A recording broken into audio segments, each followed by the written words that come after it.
تو کیا اولاد کی دعا سے اگر مرحوم والدین کے ساتھ آگے کوئی بڑا معاملہ ہو رہا ہو تو اللہ تعالیٰ بچ سکتا ہے؟ میں اپنے والدین کی بخشش کے لیے دعا کرتا ہوں، بالکل، اور دعا کرتا ہوں کہ وہ مجھ سے خوش ہو جائیں۔ آپ سے خوش ہوں گے جب آپ ان کے رشتہ داروں کے ساتھ اس نے سلوک کریں گے۔ ابو داؤد میں حدیث ہے، ایک بندے کی ماں مر گئی، آپ نے فرمایا تیری خالہ زندہ ہے تو اس کے ساتھ اس نے سلوک کر، پلس یہ کہ دعا کریں۔ ابن ماجہ میں حدیث ہے کہ ایک شخص کے مرنے کے بعد اللہ تعالیٰ جنت میں اس کا ایک درجہ بلند کرتا ہے، تو پوچھتا ہے میں نے تو یہ عمل نہیں کیا تھا، تو بتایا جاتا ہے کہ تیرے بیٹے نے تیرے لیے استغفار کی تھی۔ صحیح مسلم میں حدیث ہے میت کو 3 ثواب پہنچتے ہیں، ایک تو اس نے اپنی زندگی میں نیکی کا کوئی کام کیا تھا، مرنے کے بعد ملے گا، دوسرا علم کی کوئی بات اس نے لکھی، وہ بھی ظاہر ہے اس کی، اس کو ملے گا، تیسرا نیک اولاد۔ نیک اولاد ظاہر ہے ماں باپ کی انویسٹمنٹ ہے، ان کے اعمال کا ثواب آٹومیٹکلی ماں باپ کو۔ مثال ثواب کی ایک جو فارم ہے سب سے بڑی، جس کے اوپر پوری امت کا اجماع ہے، وہ ہے میت کے لیے دعائے مغفرت کرنا۔ یہ ہے اصل بنیاد، باقی ساری چیزیں اس کے بعد میں آتی ہیں، اور اس کی جڑ قرآن میں ان الفاظ کے اندر موجود ہے۔ سورۃ الحشر کی آیت نمبر 10 ہے، اعوذ باللہ من الشیطان الرجیم، بسم اللہ الرحمن الرحیم، والذین جاءوا من بعدہم، وہ اہل ایمان جو کہ بعد میں آنے والے ہیں، یقولون، وہ کہتے ہیں اپنے سے جو اگلے گزر چکے ہیں ان کے حق میں دعا کرتے ہوئے، ربنا اغفر لنا ولاخواننا الذین سبقونا بالایمان، اے رب ہمارے مغفرت فرما دے ہماری اور ہمارے بھائیوں کی جو ہم سے پہلے ایمان کی حالت میں دنیا سے رخصت ہو گئے، ولا تجعل فی قلوبنا غلا للذین آمنوا، اور ہمارے دل میں کوئی کجی، کوئی ٹیڑھ پن، کوئی بغض و کینہ ان لوگوں کے بارے میں نہ رکھ جو مر چکے۔ ظاہر ہے جو مر چکا ہے وہ اپنے انجام کو پہنچ چکا ہے۔ صحیح بخاری میں حدیث ہے کہ مردوں کو گالی مت دو، وہ اپنے انجام کو پہنچ چکے ہیں، اچھے یا برے۔ ربنا انک رؤوف الرحیم، اے میرے رب بے شک، اے ہمارے رب بے شک تو بخشنے والا ہے، مہربان ہے۔ تو یہ اہل ایمان کو یہ بات سکھائی گئی ہے کہ ان کی یہ روش ہونی چاہیے کہ جو بھی ایمان کی حالت میں ان سے پہلے لوگ چلے گئے ان کے لیے دعائیں مغفرت کریں۔ اب یہ ایک الگ حقیقت ہے تلخ کہ ایمان کی حالت میں ہمارے معاشرے کے اندر تو اسی کو سمجھا جاتا ہے جو آپ کے فرقے پہ مرا ہو، کیونکہ دوسرے فرقے پہ مر جائے تو وہ تو ایمان کی حالت میں مرا ہی نہیں ہے۔ تو اب یہ ایک تلخ حقیقت ہے، اور اسی وجہ سے آپ دیکھتے ہیں کہ جب ایک مکتب فکر کے لوگ دوسرے مکتب فکر کا جنازہ پڑھ لیتے ہیں تو پھر بعد میں ان کے علماء فتویٰ دیتے ہیں کہ بھئی آپ کا تو نکاح ہی ٹوٹ چکا ہے، آپ نکاح بھی دوبارہ کروائیں اور تجدید ایمان بھی کروائیں، اور اس قسم کی کئی ایک فنی ویڈیوز جو اوریجنل ویڈیوز ہیں، اسلام کا مذاق اڑانے والی، مسلمانوں کی وجہ سے جو ویڈیوز بنی ہیں وہ معاشرے کے اندر عام ہے، وہ آپ نے اکثر اوقات دیکھی ہوں گی۔ اب میرے بھائیو، یہ جو دعا کا معاملہ ہے یہ اللہ تعالیٰ نے ایسا اوبلیگیٹری رکھا ہے کہ ہماری جو اسلام کی بیسک ٹیچنگز ہیں ان کے اندر اس کو ایک ضروریات دین کے طور پر اللہ تعالیٰ نے ان چیزوں کو جاری فرما دیا ہے۔ جیسا کہ صحیح بخاری اور صحیح مسلم کی متفق علیہ حدیث ہے کہ اللہ کے محبوب صلی اللہ علیہ وآلہ وسلم نے فرمایا کہ ایک مسلمان کے دوسرے مسلمان پہ 5 حقوق ہیں۔ جب وہ اس سے ملے تو اسے سلام کرے، یہ پہلا حق ہے۔ دوسرا حق، جب وہ بیمار ہو جائے اس کی عیادت کرے۔ تیسرا حق، جب وہ مر جائے تو اس کی نماز جنازہ پڑھے، تو ظاہر ہے نماز جنازہ میں دعا مانگے گا مرے ہوئے کے لیے۔ چوتھا حق، جب وہ دعوت دے تو اس کی دعوت کو قبول کرے۔ اور 5واں حق یہ ہے کہ جب وہ چھینک کے جواب میں الحمدللہ کہے تو آپ اس کے جواب میں کہیں یرحمک اللہ، اللہ تعالیٰ تجھ پر رحم فرمائے۔ تو یہ 5 بنیادی حقوق ہیں، جس میں تیسرا حق ایک مسلمان کی نماز جنازہ پڑھنا ہے، اور نماز جنازہ میں ظاہر ہے کہ دعا اللہ تعالیٰ نے اس کے اندر بلٹ ان رکھ دی ہے۔ صحیح مسلم میں ایک حدیث ہے کہ اللہ کے محبوب صلی اللہ علیہ وآلہ وسلم نے فرمایا کہ جس کے جنازے میں 40 ایسے لوگ شریک ہوں جو اللہ تعالیٰ کے ساتھ شرک نہ کرتے ہوں تو اللہ تعالیٰ ان 40 لوگوں کی شفاعت اس میت کے حق میں قبول و منظور فرما دے گا، یعنی اس کی مغفرت فرما دے گا۔ تو یہ بہت بڑی فضیلت ہے۔ تو یہ بھی مرے ہوئے بندے کو زندہ لوگوں کی طرف سے پہنچنے والی ایک نفع مند چیز ہے۔ آپ اسے ایصال ثواب کہہ لیں، آپ اس کو دعائے مغفرت کہہ لیں، کوئی بھی۔ نماز جنازہ میں ہم جو دعا مانگتے ہیں، ویسے تو کئی ایک دعائیں رپورٹ ہوئی ہیں، سب سے مشہور دعا وہ ہے جو جامعہ ترمذی کے اندر ہے، سنن ابی داؤد کے اندر ہے، سنن ابن ماجہ کے اندر ہے، اور مشکات المصابی کے اندر بھی موجود ہے۔ اللہم اغفر لی حینا و میتنا، اے اللہ ہمارے جتنے زندہ ہیں ان کی بھی مغفرت فرما اور جو مر چکے ان کی بھی مغفرت فرما۔ اللہم اغفر لحینا و میتنا و شاہدنا و غائبنا، اور جتنے یہاں پہ موجود ہیں ان کی بھی، اور جو یہاں پر موجود نہیں ان کی بھی، وصغیرنا و کبیرنا، اور جتنے ہمارے چھوٹے ہیں اور جتنے ہمارے بڑے ہیں، وذکرنا و انثانا، اور جتنے مرد ہیں اور جتنی عورتیں ہیں۔ اللہم من احییتہ منا فاحیہ علی الاسلام، اے اللہ جب تک تو ہمیں زندہ رکھے تو اسلام پر زندہ رکھنا۔ وَمَن تَوَفَّيْتَهُ مِنَّا فَتَوَفَّهُ عَلَى الْإِيمَانِ، اور جب ہمیں موت آئے تو ایمان کی حالت میں موت آئے، آمین۔ اچھا، مزے کی بات دیکھیں کہ اس میں میت کا ذکر صرف ایک دفعہ ہے، باقی سب زندوں کے لیے دعائیں ہیں۔ اور یہ جو جنازے کی ایکٹیویٹی بیسیکلی رکھی اس لیے گئی ہے کہ ایک تو آپ اپنے مسلمان بھائی کا حق پورا کریں گے، اور دوسرا آپ وہاں پہ جا کے اپنی موت کو یاد کریں، نہ کہ وہاں پہ بھی جا کے آپ واٹس ایپ میسیجز دیکھ رہے ہوں۔ آپ دیکھ رہے ہیں کہ میت کو دفنایا جا رہا ہوتا ہے اور لوگوں کے فون بج رہے ہوتے ہیں۔ کئی لوگ تو یعنی میت کو دفنانے کے لیے قبر میں اترے ہوتے ہیں نا، تو ان کے بھی فون وہاں پہ بج رہے ہوتے ہیں۔ یعنی یہ ہماری کمٹمنٹ کا لیول ہے آخرت کے ساتھ اور دنیا کے ساتھ، یہ آپ کمپیریزن کر سکتے۔ پھر اس سے اگلا ورژن ہے، سنن ابی داؤد میں حدیث ہے کہ جب اپنے بھائی کو دفنا چکو تو اس کی قبر پر کھڑے ہو کر اس کے قبر میں سوالات کی استقامت کے لیے دعا کرو۔ یہ نبی الاسلام نے حکم دیا ہے۔ ایک تو ویسے ہمارے یہاں پہ عموماً لوگ نماز جنازہ کے بعد دعا مانگنا شروع کر، تو وہ تو کوئی ثابت نہیں ہے۔ وہ جس سنن ابی داؤد یا سنن نسائی کی حدیث کا سہارا لیتے ہیں وہ تو الفاظ ہی کچھ اور ہیں۔ وہ یہ کہ جب اپنے بھائی کے لیے جنازہ پڑھو تو خلوص سے اس کے لیے دعا مانگو، تو وہ یہ کہتے ہیں کہ جنازہ پڑھنے کے بعد مانگو، حالانکہ اس چیپٹر کی آپ ہیڈنگ دیکھ لیں، وہ جنازے کے اندر پڑھے جانے والی دعاؤں کا ذکر ہو رہا ہے۔ اور یہاں پہ کیا ہوتا ہے کہ ہمارے جو حنفی بھائی ہیں، بریلوی اور دیوبندی، ان کا جنازہ تو 1 منٹ کا بھی مشکل سے ہوتا ہے، اور بعد میں دعا جو ہے وہ 5 سے 10 منٹ کی ہو رہی ہوتی ہے۔ دیوبندی نہیں مانگتے، اور ان سے پوچھے کیوں نہیں مانگتے، وہ کہتے ہیں ثابت نہیں ہے۔ اور جب ان سے یہ پوچھیں کہ یہ جو فرض نماز کے بعد آپ اجتماعی دعا کرتے ہیں، ویسے تو اکیلے جو مرضی آپ کریں، یہ کہاں سے ثابت ہے؟ وہ کہتے ہیں یہ علماء نے جاری کی ہے تاکہ امت سے دعا اٹھ نہ جائے۔ تو کیا صرف دیوبندی علماء کو یہ حق حاصل ہے کہ وہ دین میں چیزیں خود سے انجیکٹ کریں گے؟ بریلویوں کو کوئی حق حاصل نہیں ہے۔ حقیقتاً تو دونوں کو کوئی حق حاصل نہیں، یہ دونوں نے ہی دین کے اندر اپنی طرف سے چیزیں داخل کر دی۔ اصل دعا جو ہے وہ قبرستان میں دفنانے کے بعد آپ نے قبر کے اوپر کھڑے ہو کر کرنی ہے۔ دفنانے کے دوران بھی ہے، صحیح سند کے ساتھ، مشکات المصابیح کے اندر موجود ہے، کتب ستہ میں سے یہ ابو داؤد ہے، یہ ترمذی کے ریفرنس ہے کہ آپ نے دفناتے ہوئے یعنی 3 مٹھیاں کم از کم مٹی کی بھر کے ڈالنی ہے قبر کے اوپر، بسم اللہ وعلی ملت رسول اللہ، اللہ کے نام سے شروع کرتا ہوں اور رسول اللہ کی ملت کے اوپر، تو یہ آپ نے پڑھ کے اس کے اوپر ڈالنی ہے۔ پھر دفنانے کے بعد جب آپ نے دعا مانگنی ہے تو ظاہر ہاتھ اٹھا کے مانگنی ہے۔ یہ بعض لوگوں کو ایک مسئلہ ہو جاتا ہے کہ شاید قبر پہ اگر ہاتھ اٹھا کے دعا مانگی تو یہ کوئی شرک ہو جائے گا۔ شرک تو تب ہوگا جب آپ مردے سے مانگ رہے ہوں گے، آپ اللہ سے مانگ رہے ہیں۔ صحیح مسلم میں اوپر تلے کئی احادیث ہیں کہ نبی علیہ السلام نے بقیع غرقد قبرستان میں جا کر 3 دفعہ دعا کی ہاتھ اٹھا کر، اور 3 دفعہ پھر ہاتھوں کو واپس لے گیا۔ تو یہ تو سنت ہے، اس میں کوئی حرج نہیں ہے۔ قبرستان میں بھی آپ ہاتھ اٹھا کے دعا کر سکتے ہیں۔ پھر قبرستان میں دفنانے کے بعد میت کے لیے دعا کرنا، اور پھر قبر کے اوپر اتنی دیر بیٹھنا کہ جتنی دیر ایک اونٹ کو نحر کر کے اس کا گوشت تقسیم کیا جائے۔ تو یہ صحیح مسلم کے اندر حضرت عمر ابن عاص کی وصیت ہے، انہوں نے اپنے بیٹے کو وصیت کی تھی کہ جب میں مر جاؤں میری قبر پہ اتنی دیر بیٹھے رہنا کہ جتنی دیر ایک اونٹ کو نحر کر کے اس کا گوشت تقسیم کیا جاتا ہے، یعنی 2 سے 2.5 گھنٹے، تاکہ میں اپنی قبر کے ساتھ مانوس ہوں، اور تاکہ میں یہ جان لوں کہ میں نے اپنے رب کے آئے ہوئے فرشتوں کو کیا جواب دینا ہے۔ اب وہ اس لفظ کو بھی لوگ پکڑتے ہیں، وہ کہتے ہیں جان لوں کا مطلب یہ ہے کہ وہ باہر سے کوئی آواز لگائے گا۔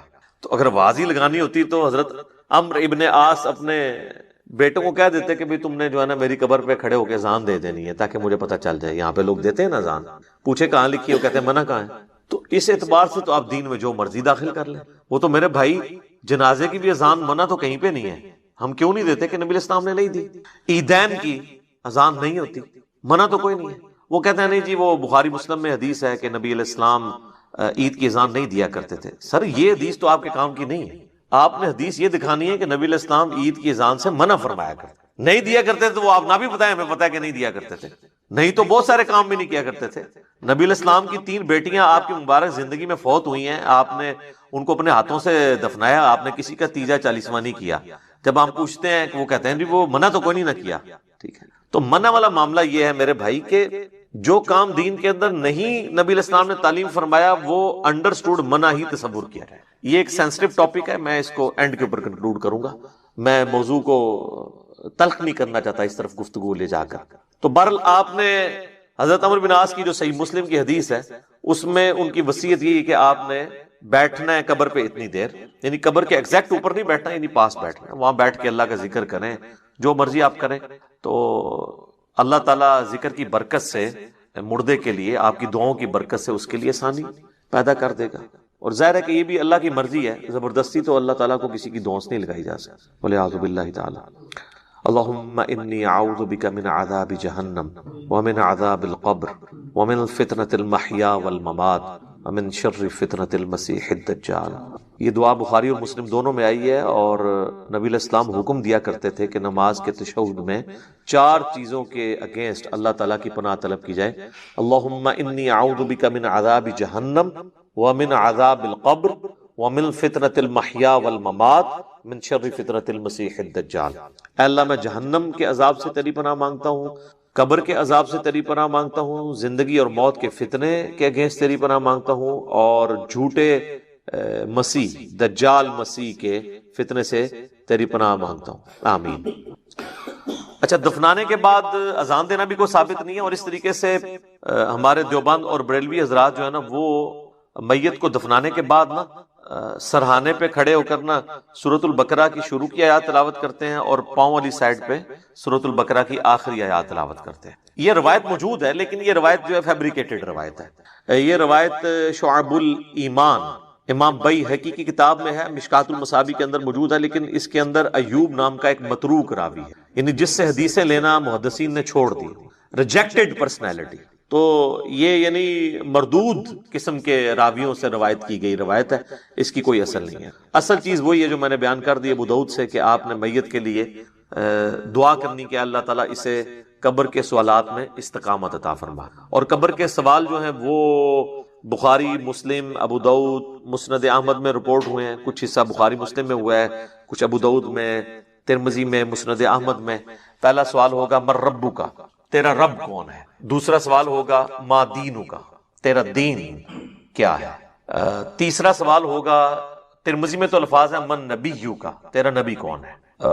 بخاری میں الفاظ ہیں ما کنت تقول فی حق ھذا الرجل, تو اس مرد کے بارے میں دنیا میں کیا کہا کرتا تھا, یا تو کیا کہے گا اس کے بارے میں. وہ کہتے ہیں جی نبی علیہ السلام کی شکل مبارک دکھائی جاتی ہے اور پوچھا جاتا ہے اس مرد کے بارے میں. تو یہ حاضر رجل, وہ کہتے ہیں حاضا کا مطلب تو ہے کہ وہاں پہ موجود ہوں گے.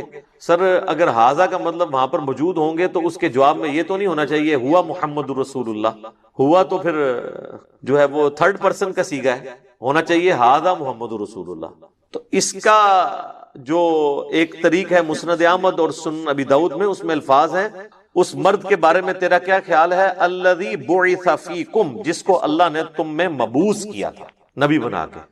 یہ نہیں کہ یہ جو قبر میں آپ کے سامنے آئے ہوئے ہیں یا کوئی قبر میں تصویر دکھائی جاتی ہے, یہ بالکل جھوٹی بات ہے.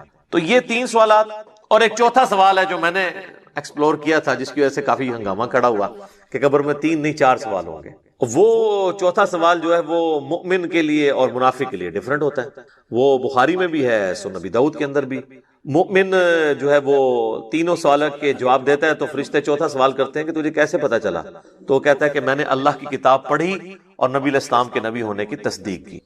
تو اللہ کی کتاب اگر پڑھی نہیں ہوگی تو تصدیق کیسے کریں گے, یہ کتاب پڑھیں گے تو آپ تصدیق کریں گے. تو اور منافق کہتا ہے ہائی ہاتا لا ادری, ہائے افسوس مجھے کچھ پتا نہیں.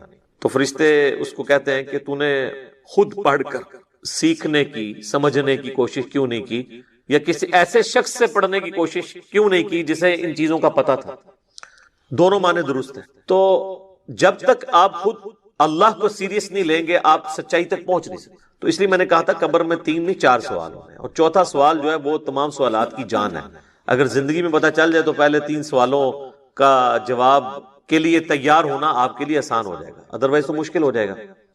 بہرحال ایک ضمناً یہ بات تھی.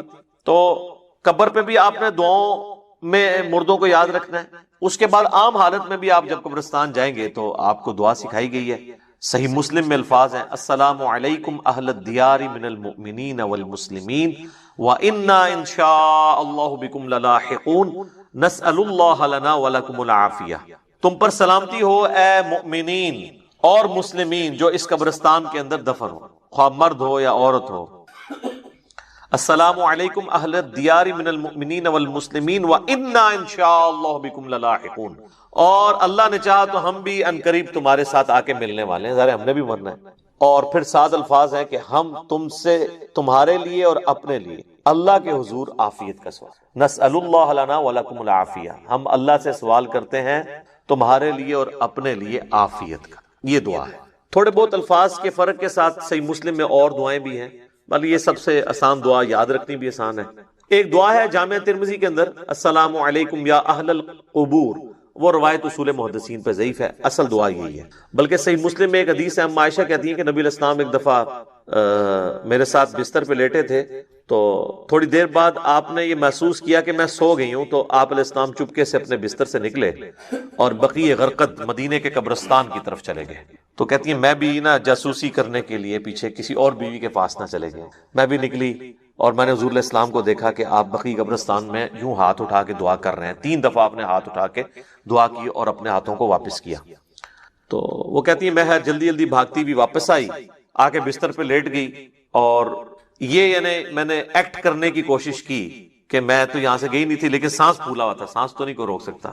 وہ بزرگ ہی ہیں جو 12 دن تک وضو روک کے رکھتے ہیں، تو چونکہ جھوٹ ہوتا ہے نا، تو کہتے ہیں کہ میرا سانس پھولا ہوا تھا. نبی علیہ السلام جب واپس آئے تو انہوں نے سیدہ عائشہ سے فرمایا کہ تم میرے پیچھے آئی تھی، اور اگر تم مجھے نہیں بتاؤ گی نا تو تمام غائب کا جاننے والا تو مجھے بتا ہی دے گا. علم غیب بھی کلیئر کر دیا حضور نے. آپ نے نہیں کہا کہ مجھے تو پتہ ہے، میں تو حاضر و ناظر ہوں، ان کا مجھے اللہ تو خبر دے دے گا. تو تم نے کیا گمان کیا اللہ اور اس کا رسول تمہارے ساتھ خیانت کریں گے، یعنی میں کسی اور بیوی کے پاس چلا گیا؟ تو ان کا یا رسول اللہ ایسا ہی تھا، میں آپ کے پیچھے آئی تھی. تو آپ نے فرمایا کہ اصل میں جب میں لیٹا تو جبرائیل علیہ السلام اللہ کی طرف سے میرے پاس آئے اور انہوں نے مجھے اللہ کا پیغام دیا کہ اللہ تعالیٰ آپ کو حکم دیتا ہے کہ آپ بقیع غرقد کے جو مدفن ہے وہاں پہ لوگ، ان کے لیے جا کے دعائیں مغفرت کریں. اچھا، وہ دعائیں مغفرت تو آپ وہاں بھی بیٹھ کے کر سکتے تھے. اس سے یہ پتہ چلی کہ قبرستان جا کے دعائیں مغفرت کرنا یہ چیز پسندیدہ ہے اللہ تعالیٰ کو، اور پھر نبی علیہ السلام سے دعا کروانا یہ امت کی تعلیم کے لیے بھی تھا. تو نبی علیہ السلام نے وہاں پہ دعا کی، آپ کی دعا کی برکت کا حصہ ان لوگوں کو نصیب ہوا. تو اس سے یہ پتہ چلا کہ آپ قبرستان جا کے آپ ہاتھ اٹھا کے بھی دعا کریں گے، رات کے وقت بھی جا سکتے ہیں. اور صحیح مسلم میں الفاظ ہیں، ام عائشہ کہتی ہیں کہ نبی علیہ السلام اکثر بقیع غرقد قبرستان چلے جایا کرتے تھے دعا کرنے کے لیے قبرستان میں. تو یہ یعنی نبی صلی اللہ علیہ وآلہ وسلم کی سنت ہے. باقی ہاتھ اٹھا کے دعا کرنا فرض نماز کے بعد بھی اپنی انڈیویجول دعا کر سکتے ہیں، اس کے لیے تو کوئی ممانعت نہیں. ابو داؤد میں تو روایت کمزور ہے، لیکن المستدرک للحاکم میں صحیح سند سے ہے کہ تمہارا رب سخی ہے، کریم ہے، حیا فرماتا ہے ایسے شخص سے جو اس کے حضور ہاتھ اٹھا کے دعا کرتا ہے کہ اسے محروم لوٹائے. ہاتھ اٹھا کے دعا کرنا اللہ تعالیٰ کو بغیر ہاتھ اٹھائے دعا کرنے سے زیادہ محبوب ہے. اور دعا کے بعد چہرے پہ ہاتھ پھیرنا بھی سنت ہے، بلکہ امت یہ وہ سنت ہے جو واقعی سنت ہے، جو اجماع اور عملی تواتر سے ٹرانسفر ہوئی ہے. اور الادب المفرد امام بخاری کی کتاب کے اندر صحیح بخاری کی سند کے اوپر یہ حدیث موجود ہے کہ حضرت عبداللہ ابن زبیر اور حضرت عبداللہ ابن عمر یہ دعا کے بعد اپنے چہرے پر ہاتھ پھیرا کرتے تھے. نبی اسلام کے حوالے سے بھی ملتا ہے، ابو داؤد میں روایت کمزور ہے، اس لیے شیخ زبیر علی صاحب نے مشکات کے فٹ نوٹ پہ اس روایت کے اوپر ضعیف کا حکم لگا کے ساتھ الادب المفرد کی روایت لکھ دی ہے کہ یہ روایت درست ہے. ویسے بھی امت کا اجماع ہے، اس کے لیے حدیثوں کی تو ہمیں حاجت نہیں ہے. امت کا اجماع اور عملی تواتر سنت سے چہرے پہ ہاتھ پھیرنے کو ٹرانسفر کر رہی ہے. لہذا چند ایک علماء عرب کا اسے بدعت کہنا ان کے یعنی کم علمی کی نشانی ہے اور ایک تنگ نظری کی نشانی ہے. اوورال یہاں پہ بھی جو اہل حدیث ہیں وہ چہرے پہ ہاتھ پھیرنے کے قائل ہیں. میں ضمناً ساتھ چھوٹے چھوٹے مسائل بتا دیتا ہوں تاکہ آسانی ہو جائے. تو آپ نے چہرے پہ ہاتھ بھی پھیرنے ہیں. اس طریقے سے صحیح مسلم میں حدیث ہے کہ نبی علیہ السلام اپنی والدہ کی قبر پر گئے. آلموسٹ آپ سمجھ لیں اپنے والدہ کی وفات کے 50 سال کے بعد، کیونکہ یہ فتح مکہ کے بعد کی بات ہے، تو 50 سال تقریباً گزر چکے تھے. اور آپ علیہ السلام قبر پہ گئے اور آپ روئے، اور آپ کو دیکھ کے آپ کے ساتھی بھی اصحاب بھی روئے. اور پھر آپ علیہ السلام نے فرمایا میں تمہیں قبروں پہ جانے سے منع کیا کرتا تھا. ظاہر نئی نئی قوم بت پرستی سے پھری تھی تو اس لیے نبی علیہ السلام احتیاط کرتے تھے. اب میں تمہیں حکم دیتا ہوں کہ قبروں پہ جایا کرو، کیونکہ یہ موت کو یاد دلاتی. لیکن یہ قبروں پہ جانا ہے، مزارات کے اوپر نہیں. مزارات پہ تو سیلفیاں ہوتی ہیں اور بہت کچھ ہوتا ہے جس کا دین سے کوئی تعلق نہیں. جہاں پہ اللہ اور اس کے محبوب صلی اللہ علیہ وآلہ وسلم کی نافرمانی کے کام ہوتے ہو نا، وہاں پہ آپ نے جانا بھی نہیں. سنن نبی داؤد میں حدیث ہے کہ ایک صحابی نے کہا کہ میں نے منت مانی ہے کہ میں اونٹ قربان کروں گا مقام بوانا پہ جا کے. بعض روایتوں میں ہے کہ 100 اونٹ. تو نبی علیہ السلام نے فرمایا کہ دیکھنا وہاں پر زمانہ جاہلیت میں کسی بت کی پرستش تو نہیں ہوتی تھی اس زمانے میں، اب نہیں. اگر اس زمانے میں بھی ہوتی تھی نا تو نہیں جانا. یا وہاں پر کوئی زمانہ جاہلیت میں میلہ تو نہیں لگا کرتا تھا. انہوں نے دونوں چیزیں جب رسول اللہ کو کنفرم کی تو آپ صلی اللہ علیہ وآلہ وسلم نے پھر ان کو اجازت دے دی، ٹھیک ہے کہ تم کرو. پھر آپ علیہ السلام نے فرمایا کہ ایسی منت نہ پوری کرو جو تمہیں یعنی عاجز کر دے، اس طرح کی منت نہ مانو، اور اگر مانی ہے تو اس کو منت کو پورا نہ کرو. اور اللہ کی نافرمانی میں بھی منت نہ مانی جائے، اور جو اللہ کی نافرمانی میں ہوگی آپ نے اس کا کفارہ بھی نہیں دینا ہوگا.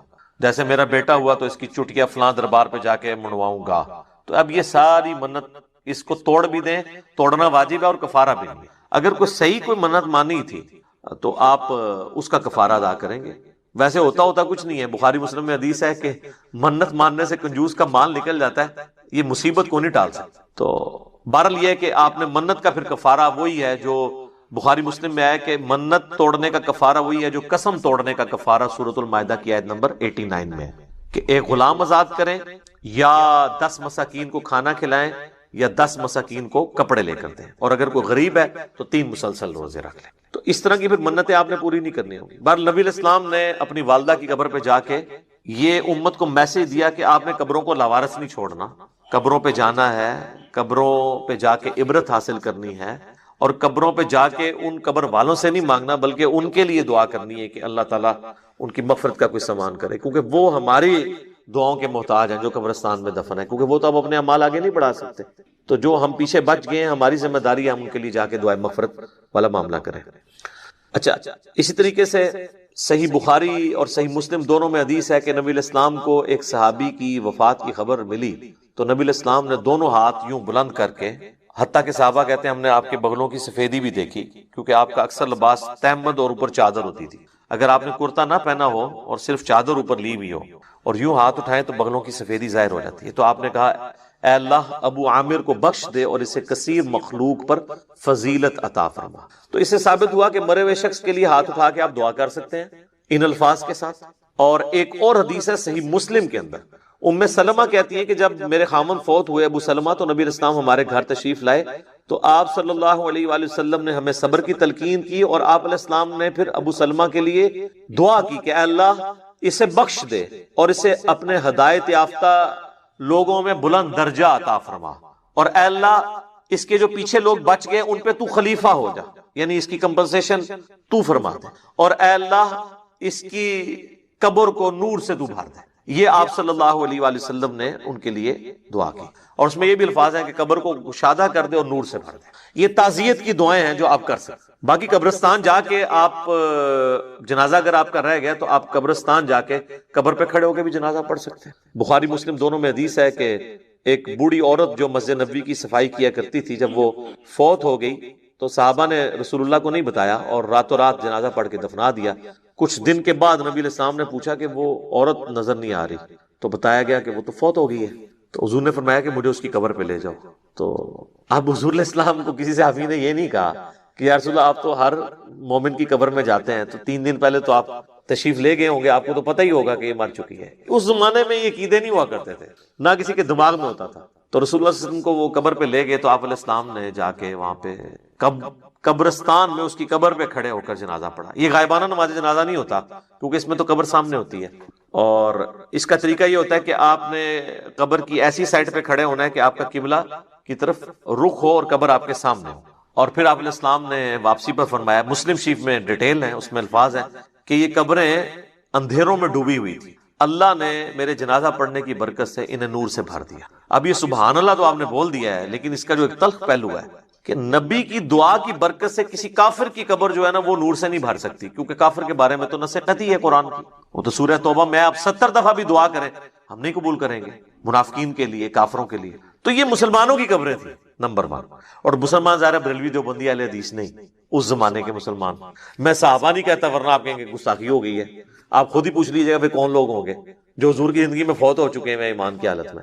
اچھا، تو نبی علیہ السلام نے فرمایا کہ نور سے اللہ تعالیٰ نے ان کی قبروں کو بھر دیا. اچھا، پہلے اندھیروں میں تھی، اور اس سے یہ بھی پتا چلا کہ رسول اللہ کی برکت کیا ہے کہ آپ کے جنازہ پڑھنے کی برکت سے اللہ تعالیٰ نے آپ کی دعا کی برکت سے ان کو یہ نفع عطا فرمایا. اب یہ حضور کی دعا ہی ہے، باقی تو جنازہ تو صحابہ نے بھی ان کا پڑھا ہوگا. ٹھیک ہے، یہاں تو لوگ کہتے ہیں بزرگ جنازہ پڑھ لیں تو جناب سمجھو کہ اگلے پچھلے سارے مردے بخشے گئے. تو جنازے تو ان کے بھی ہوئے ہوئے تھے، لیکن حضور کے جنازہ پڑھنے سے فرق پڑا، ویسے تو نہیں پڑا. اس طرح بخاری مسلم میں حدیث ہے، نبی علیہ السلام ایک جگہ سے گزر رہے تھے تو آپ کا خچر بدک گیا اور آپ رک گئے.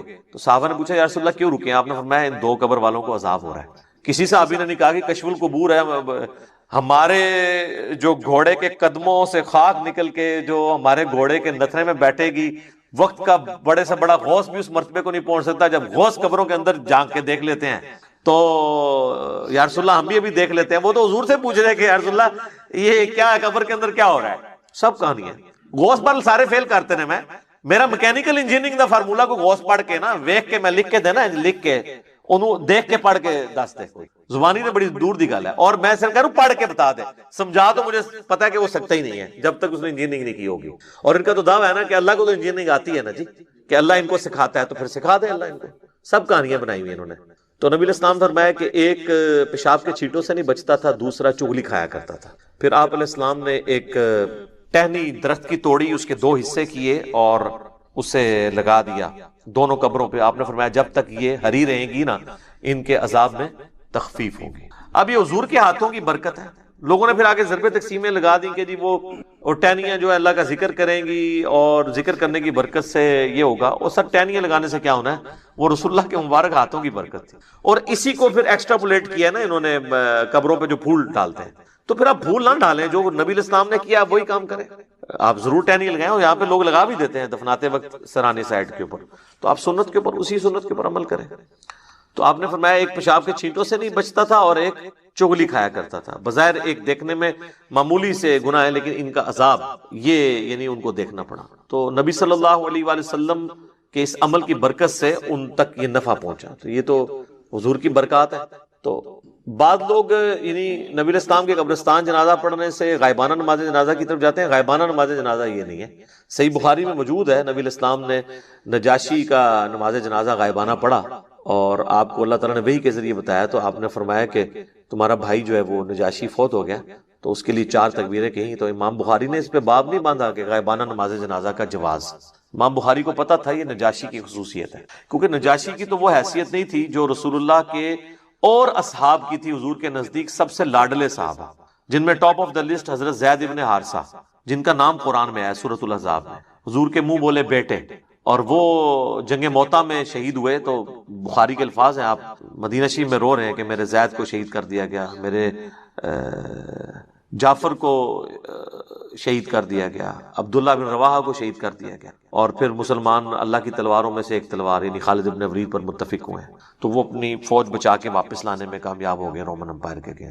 لیکن نبی علیہ السلام نے ان کا کوئی نہیں کہا کہ اٹھو تو زید پہ نماز جنازہ غائبانہ پڑھے. تو یہ غائبانہ نماز جنازہ کیٹاسٹرافک کنڈیشن میں، اگر کوئی کفر کی سرزمین میں مر گیا ہے اور وہاں پہ اس کا کوئی یعنی نماز جنازہ پڑھنے والا نہیں ہے، تو آپ یہاں پہ ضرور پڑھیں. یہاں تو ایک شہر میں مرتا ہے، ہزاروں کا جنازہ ہوتا ہے، دوسرے شہر میں اس کا غائبانہ پڑھ رہے ہوتے ہیں. اور اس کا پڑھ رہے ہوتے ہیں جو ذرا امیر ہوتا ہے، جس نے زیادہ فنڈ دیا ہوتا ہے. غریب آدمی کے لیے کہتے ہیں جی دعا، امیر آدمی کے لیے غائبانہ نماز جنازہ. ٹھیک ہے نا؟ تو نہ آپ کی دعاؤں سے کوئی فرق پڑ رہا ہے نہ نماز جنازوں سے، کیونکہ آپ تو سب کچھ دنیا داری کے لیے کر رہے ہیں. تو یہ جو ایٹیچیوڈ ہے، پھر اس کے اوپر چندے اکٹھے کرنا. آپ پتہ نا ہمارے تو ایک بہت بڑی جماعت رہی ہے جس نے غائبانہ نماز جنازہ کو ایک ایکٹیویٹی بنا کے اس طرح پریزنٹ کیا اور یعنی ہلچل مچا کے رکھتی اور اس میں پھر چندے اکٹھے کیے. تو یہ بھی ایک یعنی لوگوں کی جیبیں ہتھیانے کا ایک ذریعہ بن گیا. حالانکہ مردے کے لیے تو دعا کرنی ہے کہ اللہ تعالیٰ اس کے لیے کوئی آسانی والا معاملہ فرمائے. تو نبی صلی اللہ علیہ وآلہ وسلم نے دعا کے حوالے سے جو چیزیں تعلیم فرمائی ہیں میں نے کوشش کی ہے کہ آپ تک پہنچیں. کہ آپ نے دعا کرنی ہے جب کوئی شخص مر جاتا ہے، اس کے لیے دعا کرنی ہے جنازے کی شکل میں، پھر قبرستان میں جا کے دعا کرنی ہے اس کی قبر پہ کھڑے ہو کے، اس کے بعد قبر پہ بیٹھے رہنا ہے اتنی دیر 2-2.5 گھنٹے جتنی دیر اونٹ نہر کر کے اس کا گوشت تقسیم کیا جاتا ہے، چند لوگ بیٹھ جائیں. اس کے بعد بھی وقتاً فوقتاً جب قبرستان جانا ہے اس کے لیے دعا کرنی ہے، اور قبرستان نہ بھی جائیں اپنی نمازوں کے اندر آپ نے دعا کرنی ہے اس کے لیے. تو کئی ایک دعائیں ہیں، آپ یہ دعا تو ضرور کریں اپنے نماز کے تشہد میں. بخاری مسلم میں حدیث ہے جب تم تشہد پڑھ چکو، دروشی پڑھ چکو، تو جو چاہو اپنے رب سے مانگو. تو کم از کم اپنے ماں باپ کے لیے دعا مانگیں، رب ارحمہما کما ربیانی صغیرا، اے رب ان دونوں پر رحم فرما جس طرح انہوں نے بچپن میں مجھے پالا تھا. رب اجعلنی مقیم الصلاۃ ومن ذریتی ربنا وتقبل دعاء ربنا اغفر لی ولوالدی وللمؤمنین یوم یقوم الحساب. اللهم ربنا آتنا في الدنيا حسنة وفي الآخرة حسنة وقنا عذاب النار. اللهم إني أعوذ بك من عذاب جهنم ومن عذاب القبر ومن فتنة المحيا والممات ومن شر فتنة المسيح الدجال. آمین. یہ ساری دعائیں جتنی بھی آپ کو دعائیں یاد ہیں وہ آپ پڑھیں. مشکات المصابیح کی آپ پہلی جلد میں تشہد کی دعاؤں کے بیان میں چلے جائیں تو آپ کو کئی ایک دعائیں مل جائیں گی، وہ یاد کریں. قرآن میں جتنی دعائیں آئی ہیں وہ آپ مانگ سکتے ہیں، اس موقع پہ مانگیں. تو یہ میت کے اوپر، مرے ہوئے شخص کا حق ہے زندوں کے اوپر کہ اس کے لیے دعا کریں. وہ بات وہیں سے شروع ہوئی تھی سورۃ الحشر کی آیت نمبر 10 سے. ربنا اغفر لنا ولاخواننا الذین سبقونا بالایمان. جو ایمان کی حالت میں دنیا سے چلے گئے ہیں، اے اللہ ان کو بخش دے ہمارے بھائیوں، ان کے لیے دعا کرنی چاہیے. یہ ایصال ثواب کا سب سے بڑا ذریعہ ہے اور سب سے زیادہ زور اسی کے اوپر ہونا چاہیے. اس کے علاوہ بھی ذریعہ موجود ہے لیکن جو اصل بنیاد ہے وہ ہے دعا. اب آ جائیں جو باقی ذرائع ہیں. اس کی اصل وہ حدیث ہے جو صحیح مسلم کے اندر موجود ہے کہ اللہ کے محبوب صلی اللہ علیہ وآلہ وسلم نے فرمایا کہ جو شخص مر جاتا ہے نا تو اس کے تمام اعمال منقطع ہو جاتے ہیں، یعنی اب کوئی عمل وہ کر نہیں سکتا. سر میں یہ الفاظ جب پڑھتا ہوں نا یا بیان کرتا ہوں میں کانپ اٹھتا ہوں کہ جو مر گیا وہ کچھ نہیں کر سکتا. ایک بار سبحان اللہ کی بھیک بھی نہیں مانگ سکتا کہ میں ایک سیکنڈ مجھے مل جائے کہ میں سبحان اللہ کہا. آپ صلی اللہ علیہ وآلہ وسلم نے فرمایا سوائے 3 اعمال کے. مسلم شریف کے الفاظ ہیں. نمبر 1 صدقہ جاریہ، یعنی اس نے اپنی زندگی میں کوئی نیکی کا کام کیا، کہیں کنواں کھدوا دیا تھا، کہیں مسجد بنوا دی تھی، کوئی یتیم خانہ بنوا دیا تھا، اور اس طرح کی چیز جو اس کے مرنے کے بعد بھی جاری رہی، جس میں اس نے اپنی انویسٹمنٹ کی تھی مالی طور پر یا فزیکلی، تو وہ اس کو ثواب ملے گا. اور جینون ہے، ظاہر ہے کہ اس میں ہم اسے کوئی نفع نہیں پہنچا رہے، اس کے اپنے کیے ہوئے اعمال کا ثواب اسے ہم انڈائریکٹلی اس طرح پہنچا رہے ہیں کہ ہم اگر اس کنویں سے پانی پیتے ہیں تو جتنے لوگ پیئیں گے اس کا ثواب اسے ملے گا. دوسرا فرمایا کہ علم نافع، جو نفع مند علم ہے، اگر کسی نے دنیا میں کوئی نفع مند علم پھیلایا تھا تو اس کے مرنے کے بعد اس کو ثواب ملے. تو اس کے لیے تو میرے پاس دنیا میں اگر کوئی سب سے بڑی مثال ہے نا تو وہ صحیح بخاری اور صحیح مسلم ہے. ان ائمہ کو جو اللہ نے اتنی بڑی بات سجھائی کہ انہوں نے نبی علیہ السلام کی سنت کو ریٹن ریکارڈ کے طور پر جمع کیا. آج نا 1200 سال تو ہو چکے ہیں، کوئی ان کے پائی کی کتاب لا نہیں سکا. اب تو ویسے ہی بھول جائیں آپ. وہ حدیث کا بھی جو پیریڈ تھا وہ پہلے 500-600 سال کا تھا، اس کے بعد تو سب کے سب جو ہے نا وہ ناقل ہی ہیں پرانے بزرگوں کے. محدثین جو اپنی اسناد سے حدیثیں پہنچاتے تھے وہ تو اب فوت ہو چکے، کیونکہ اب تو سند ہی بہت لمبی ہو گئی ہے. 1000 سال کی سند کون یاد رکھے؟ یہ تو پہلے 300 سال میں کتابیں لکھی لی. آج بھی بخاری مسلم کو پڑھ کے جو بندہ نماز کا طریقہ سیکھ رہا ہے اور نماز سنت کے طریقے پہ پڑھ رہا ہے، امام بخاری امام مسلم کو ایک ایک چیز کا ثواب آٹومیٹکلی پہنچ رہا ہے. سر میں کہتا ہوں نہیں کیلکولیٹر فیل ہو جائے جو امام بخاری امام مسلم کے نامہ اعمال میں وہ ہر سیکنڈ میں جو ثواب جا رہا ہے جس لیول کا، پھر جتنی نمازیں ہم پڑھ رہے ہیں. اور سر اس سے اوپر چلے جائیں، ہماری ہر نیکی، ہر مسلمان کی نیکی کا ثواب محمد رسول اللہ صلی اللہ علیہ وآلہ وسلم کے لیے. اور یہ دیکھیں اللہ تعالیٰ نے اس کا ذکر بھی سورہ قلم میں فرمایا ہے، پارہ نمبر 29 میں جو دوسری سورت ہے اس میں الفاظ موجود ہیں. اعوذ باللہ من الشیطان الرجیم، بسم اللہ الرحمن الرحیم، نون والقلم وما یسطرون ما انت بنعمت ربک بمجنون وان لک لاجرا غیر ممنون. اور اے محبوب صلی اللہ علیہ وآلہ وسلم، بے شک آپ کے لیے ایسا اجر ہے جو کبھی ختم ہونے والا نہیں، یعنی وہ ٹوٹے گا نہیں. وہ ایک سمجھ لیں ایک فشن ریئیکشن کی طرح چلتا جا رہا ہے، ملٹی پلائی ہوتا جا رہا ہے. تو جس نے یعنی نافع علم لوگوں کو سکھایا تو ظاہر ہے یہ بھی اس کا اپنا عمل ہے. یہ ہماری طرف سے ڈائریکٹلی کوئی نفع نہیں ہے، ہاں انڈائریکٹلی ضرور ہے. اور تیسرا فرمایا کہ نیک اولاد جو اس کے لیے دعا کرتی. ویسے دعا تو کوئی بھی کر سکتا ہے، میں نے کتنی حدیثیں اور سورۃ الحشر کی آیت نمبر 10 کی روح سے بتایا کہ آپ دعا کریں گے، لیکن اولاد کے لیے اس لیے کہا گیا کہ اولاد کی دعا کمٹمنٹ کے ساتھ ہے. جو جس در سے وہ دعا کرے گی، مولوی تو پیسے لے کے اتنے در سے دعا نہیں کر سکتا. اور دوسرا، اولاد کے ہر نیک عمل کا ثواب آٹومیٹکلی ماں باپ کو ملتا ہے، چاہے وہ زندہ ہو چاہے وہ مر چکے ہوں. اس کی وجہ یہ ہے کہ اولاد انویسٹمنٹ ہے ماں باپ کی. سنن ابی داؤد میں حدیث ہے کہ سب سے پاکیزہ کمائی وہ ہے جو انسان کے اپنے ہاتھ کی کمائی ہے، اور انسان کی اولاد بھی اس کی کمائی ہے. اگر اس نے اچھی تربیت کی ہے تو ثواب ملے گا، اور اگر بری تربیت کی ہے تو وبال بھی ملے گا. اس پہ تو وبال ہوگا لیکن اس کے وبال میں بھی کمی نہیں. یہ بھی یاد رکھنا ہے، یہ دونوں چیزیں پیرلل میں چلیں. اچھا، بعض لوگ کہتے ہیں کہ جی اگر کسی نے اپنی اولاد کی تربیت اچھی نہیں کی، وہ خود بخود ہی نیک ہو گئی ہے، تو پھر کیا ماں باپ کو ثواب ملے گا؟ ہاں، اللہ کی رحمت کا تقاضا ہے کہ ماں باپ کو پھر بھی ثواب ملے گا، کیونکہ اللہ تعالیٰ ہمیشہ سولوشن اینڈ پہ رہتا ہے، پرابلم اینڈ پہ نہیں. وَكَتَبَ رَبُّكُمْ عَلَى نَفْسِهِ الرَّحْمَةَ، اور تیرے رب نے اپنے اوپر لازم کر لیا ہے کہ وہ ہر حال میں رحم ہی فرمائے گا. یعنی اس کا جو رحم کرنے والا ایک فیکٹر ہے وہ ڈومیننٹ ہے. بخاری مسلم کی متفق علیہ حدیث ہے کہ نبی علیہ السلام فرمایا کہ اللہ تعالیٰ نے مخلوقات کی پیدائش سے پہلے اپنے پاس عرش پہ یہ عبارت لکھ لی تھی کہ میری رحمت میرے غضب پہ سبقت لے جانے والی ہے. تو بہرحال یہ چانس پہ ہی ہے نا جی. اور اگر کسی ماں باپ نے غلط تربیت نہیں کی اور اولاد غلط نکل آئی ہے، جس طرح حضرت نوح علیہ السلام کا بیٹا بھی کافر نکلا تھا، پھر یہ نہیں ہے کہ اس اولاد کا وبال ماں باپ کے اوپر ہوگا. وہ تو قرآن میں واضح طور پر کئی جگہ ہے، لا تزر وازرۃ وزر اخرى، کوئی بوجھ اٹھانے والی جان کسی دوسرے کا بوجھ نہیں. ہر شخص نے اپنے اعمال کا بوجھ خود اٹھانا ہے. تو یہ جو تیسری چیز ہے نیک اولاد، یہ چونکہ انویسٹمنٹ ہے. سنن ابن ماجہ میں ایک حدیث ہے بڑی زبردست کہ ایک شخص کا مرنے کے بعد جنت میں درجہ بلند کیا جاتا ہے، تو وہ پوچھتا ہے اللہ یہ تو میرا عمل ہی نہیں تھا. تو اللہ تعالیٰ فرماتا ہے کہ تیرے بیٹے نے دنیا میں تیرے لیے دعائے مغفرت کی ہے، اس کی وجہ سے میں نے تیرا درجہ بلند کر دیا. حالانکہ وہ اس کا اپنا عمل نہیں ہے، اس کے بیٹے کی دعا کی برکت سے اللہ تعالیٰ نے یہ معاملہ کیا. اس قسم کی کئی احادیث موجود ہیں. اسی لیے تو ہمیں دعا سکھائی گئی ہے نا سورہ الفرقان کے اندر، ربنا هب لنا من ازواجنا وذرياتنا قرۃ اعین واجعلنا للمتقین اماما. اے رب ہماری بیویوں اور ہماری اولاد میں ہماری آنکھوں کی ٹھنڈک بنا اور ہمیں پرہیزگار لوگوں کا امام بنا. یعنی ہماری نسل میں پرہیزگار لوگ پیدا ہوں. وہ پرہیزگار لوگ پیدا ہوں گے تو تبھی مجھے فائدہ ہوگا نا، کہ وہ جتنے نیک اعمال کریں گے اس کا ثواب مجھے پہنچے گا، میرے لیے دعا کریں گے تو اس کا نفع مجھے پہنچے گا. اس کو سپورٹیو حدیث ہے بخاری و مسلم دونوں میں. سعد ابن عبادہ سفر میں تھے، پیچھے سے ان کی والدہ فوت ہو گئی.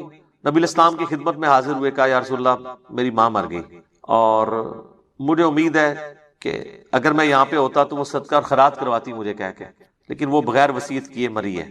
اب میں چاہتا ہوں اس کی طرف سے کوئی صدقہ اور خیرات کروں، تو کیا میرے صدقہ اور خیرات کرنے سے میری ماں کو کوئی فائدہ پہنچے گا؟ تو آپ نے سمپلی ایک لفظ میں جواب دیا ہاں. کوئی باریکیاں نہیں بیان کی. مصیبت کھڑی ہو سکتی تھی باریکیاں بیان کرنے میں، کہ اگر اس کا ارادہ تھا تو، اگر نہیں تھا تو یہ وہ تو یہی حدیث سنن نسائی کے اندر آتی ہے کہ جب ان کی والدہ کی موت کا وقت قریب آیا تو لوگوں نے کہا کوئی وصیت کر دیں اپنے مال کے لیے اللہ کی راہ میں. تو انہوں نے کہا میں کیا وصیت کروں، میرے پلے تو کوئی شے نہیں ہے، میرے دولت کا جو مالک ہے وہ تو میرا بیٹا ہے. تو یعنی انہوں نے کوئی وصیت بھی نہیں کی. ان کے بیٹے نے ان کے مرنے کی بعد ان کی طرف سے صدقہ کیا ہے تو اللہ تعالیٰ نے ان کو ثواب پہنچا دیا. پھر وہ بخاری مسلم کے الفاظ ہیں. حضرت سعد ابن عبادہ کہتے ہیں کہ یا رسول اللہ آپ گواہ ہو جائیں، میں ایک باغ ہے میرا، میں وہ اپنی والدہ کی طرف سے خیرات کرتا ہوں تو اس کا ثواب ان کو. سنن نسائی کے اندر ایک پورا چیپٹر ہے جس کا عنوان یہ ہے کہ میت کو صدقے کا ثواب پہنچتا ہے مرنے کے بعد. دعا نہیں صرف، صدقہ بھی. اور اس کے اندر کئی ایک احادیث امام نسائی لے کے آئے ہیں کہ کوئی عورت آ کے حضور سے پوچھ رہی ہے کہ میری ماں مر گئی ہے، اب میں اس کی طرف سے صدقہ کروں اگرچہ اس نے مجھے وصیت نہیں کی ہے، میں اپنے طور پہ کرنا چاہتی ہوں، ثواب ملے گا؟ آپ فرماتے ہیں ہاں. ایک شخص کہتا ہے میرا باپ مر گیا ہے، اس نے مجھے کوئی وصیت نہیں کی، اگر میں اس کی طرف سے کر دوں ثواب پہنچے گا؟ آپ نے فرمایا ہاں. اس طریقے سے بخاری مسلم میں حج بدل کا ذکر ہے کہ آپ میت کی طرف سے حج کر سکتے ہیں. اگر اس نے اپنی زندگی میں حج نہیں کیا تو اس کا قریبی رشتہ دار کوئی حج کر لے. تو نبی اسلام نے حکم دیا کہ حج کرو اپنے مردوں کی طرف سے. تو حج کے اندر یعنی نیابت ہو جاتی ہے، پچھلے کر سکتے ہیں کیونکہ ظاہر ایک ایکسٹراڈنری ایک عبادت ہے اور اسلام کے فرائض میں شامل ہے. تو اس طرح یہ صدقہ اور خیرات، حج بدل، اس طرح کی چیزوں کا، ایون منت کے روزے ہوں، بخاری مسلم میں حدیث ہے، وہ بھی آپ میت کی طرف سے رکھ سکتے ہیں. رمضان کے روزے نہیں، منت کے روزے. رمضان کے روزے ظاہر ہے وہ بیمار تھا تو بس اس کی طرف فدیہ دیا تو کافی ہے، لیکن منت آپ اللہ کے لیے پوری کر دیتے ہیں. اگر کسی کے ماں باپ نے منت ماننی ہے اور وہ فوت ہو گیا تو آپ منت کے روزے پورے کریں، اچھی بات ہے. آپ پر حق ہے آپ کے ماں باپ کا کہ آپ ان کی طرف سے یہ کام کریں. اب رہ گیا یہ مسئلہ جو تیجے اور 40ویں والا ہے، کہیں سوئم کہا جاتا ہے اسے، 40ویں کو کہیں چہلم کہا جاتا ہے. دیوبندی اس کو اپنی مسجد میں اناؤنسمنٹ کرتے ہیں کہ میت کے لیے انشاءاللہ کل 10 بجے دعا ہوگی. تے ان کے کر کے ہٹے ہو، نماز جنازہ بھی پڑھی جائے، قبرستان دبیا بھی جائے، دعا کی جائے. اور بریلوی کہتے ہیں جی کل کا ختم ہوگا. اسے وہ چہلم بھی جو تیجا بھی کہتے ہیں اور سوئم بھی کہتے ہیں.